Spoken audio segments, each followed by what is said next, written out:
গণমাধ্যমের উপস্থিতিতে রাষ্ট্রপতি নির্বাচন হবে বলে জানিয়েছেন জাতীয় সংসদের চিফ হুইপ নুরুল ইসলাম মনি। দুপুরে রাষ্ট্রপতি নির্বাচনের সার্বিক প্রস্তুতি নিয়ে সংসদ ভবনে ভারপ্রাপ্ত স্পিকার ব্যারিস্টার কায়সার কামালের সঙ্গে ইসির বৈঠক শেষে ব্রিফিং এসব কথা জানান তিনি বলেন, সংবিধানের ৭০ অনুচ্ছেদ অনুযায়ী ভোট হবে। জানান, দলের সিদ্ধান্তের বাইরে কেউ ভোট দিলে তার সংসদ সদস্য পদ থাকবে না। দলের পক্ষ থেকে রাষ্ট্রপতি পদে এখনও কাউকে মনোনয়ন দেওয়া হয়নি বলে জানিয়েছেন তিনি। এ সময় বিরোধী দলীয় চিফ হুইপ নাহিদ ইসলাম অভিযোগ করেন, জুলাই সনদ অনুযায়ী রাষ্ট্রপতির নির্বাচনের প্রত্যাশা থাকলেও সরকার তা বাস্তবায়ন করছে না।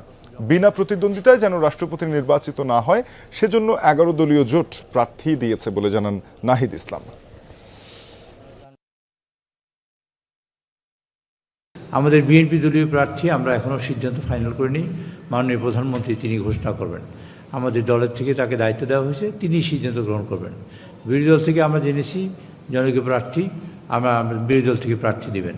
সে কারণে নির্বাচন সুষ্ঠু যাতে সম্পন্ন হয় তার জন্য আজকে আমরা বসেছিলাম। আমরা সবাই মিলে জুলাই সনদ রচনা করলাম এবং সংস্কার গণভোটের গণরায়ও পক্ষে আসলো। তো সেটা আমাদের জন্য একটা দুঃখজনক, হতাশাজনক, কিন্তু তারপরেও যেহেতু নির্বাচন হচ্ছে আমরা এটা বিনা কন্টেস্টে এই জন্য দিতে চাই না।